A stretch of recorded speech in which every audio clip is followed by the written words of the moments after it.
acknowledge the things we can conquer in our life. Hello guys, welcome to Yundel channel, and I thank you all for dropping here by today. And my share is we are going to acknowledge the things we can conquer in our life. It is not easy at all. It is always a work and effort when we are going to work with ourselves. Guys, this is just my share from my own reading and from my own life experiences.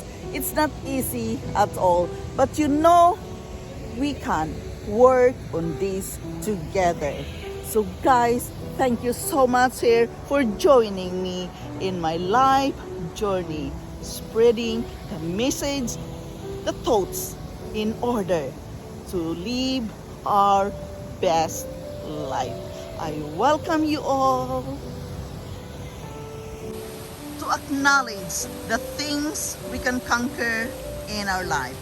First of all, we must learn to fight in a good way.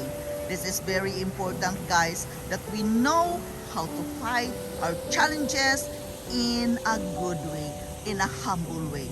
Challenges can be tricky and difficult, but we must learn to fight it in a good way, to conquer the things which is very difficult in our life.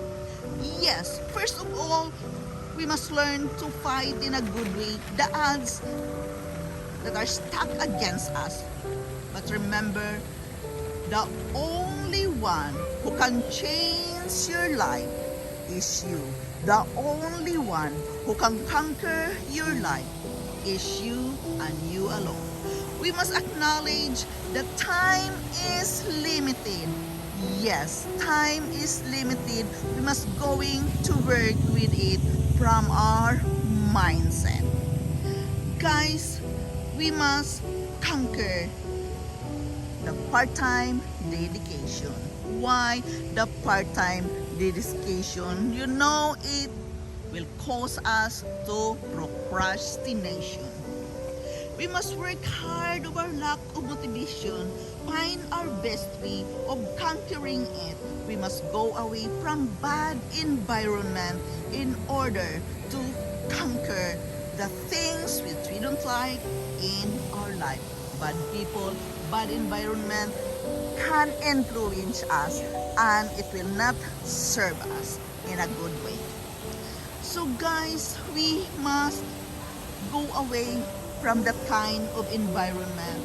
We must work with our limiting beliefs, and we must work hard to avoid procrastination.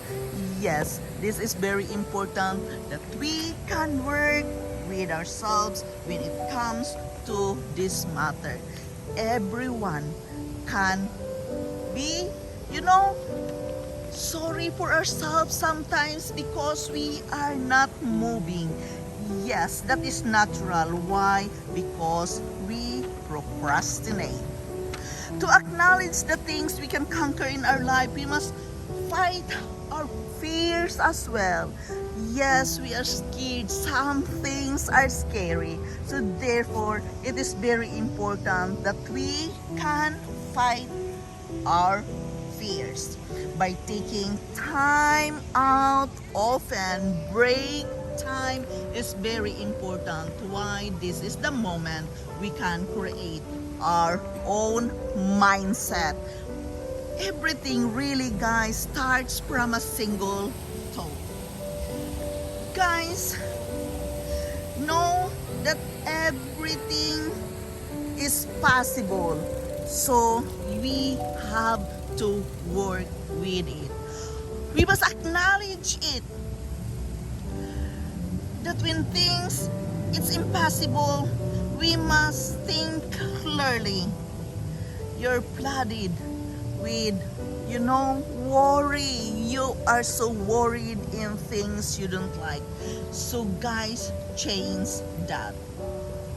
Try to relax. Try to breathe in and out in a correct way.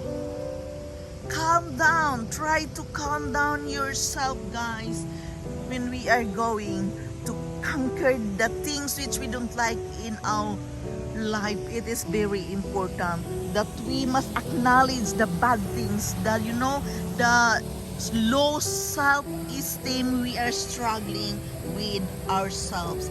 It is very important that we learn to face our fears. Our fears, it's give us limiting beliefs. Yes, we learn to face our fears, and sometimes we imagine the worst, but we have to work with that as well. Look at the evidence and don't try to be perfect. There's no such thing as perfection. I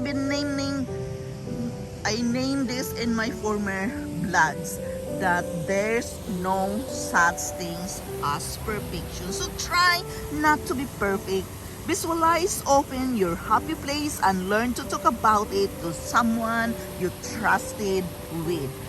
In acknowledging, guys, and working out with the things we don't like in our life, be open to the people you trusted with.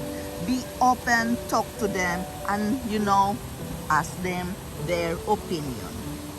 Guys, my point is to conquer all these things, acknowledging what you really want.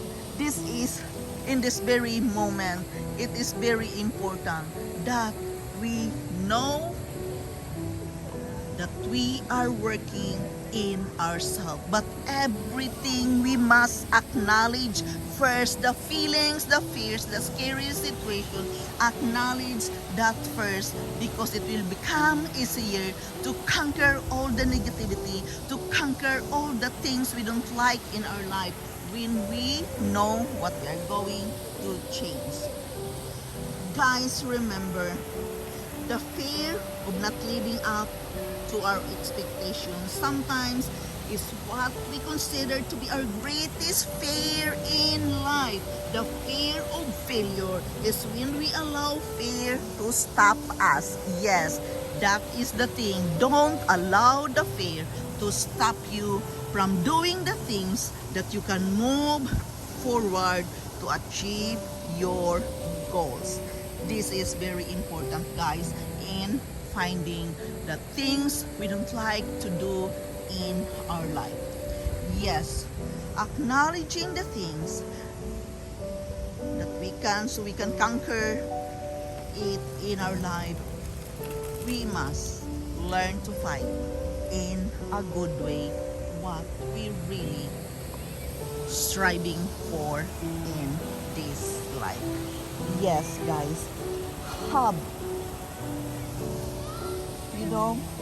the motivation, the trust in yourself, the work with your limiting beliefs, and we must avoid procrastination.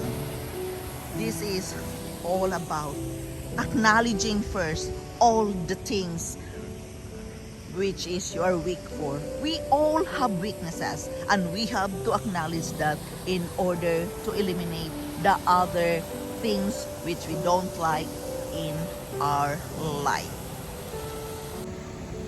To acknowledge the things we can conquer in our life. In my case, I have to work with my mindset first. I have to, acknowledge that you are going to change your life by fighting our weaknesses. We must learn to fight our weaknesses in order to conquer some other bad things we don't like in our life. Yes, we can conquer it all when we know how to acknowledge the things which we are weak for. Yes, many of us, we all have weaknesses in life, and it is very important that we can acknowledge it, we can embrace it, and we can work with ourselves. It will become easier to conquer the things we don't like in our life when we are aware what are our weaknesses we're going to work with. Again, guys, this is Yundan. Thank you so much for dropping by. Thank you so much for being here with me. Thank you so much for your support in my life journey. thank you. I am forever grateful to each and every one of you. Thank you so much, guys, and I love you all, and bye-bye.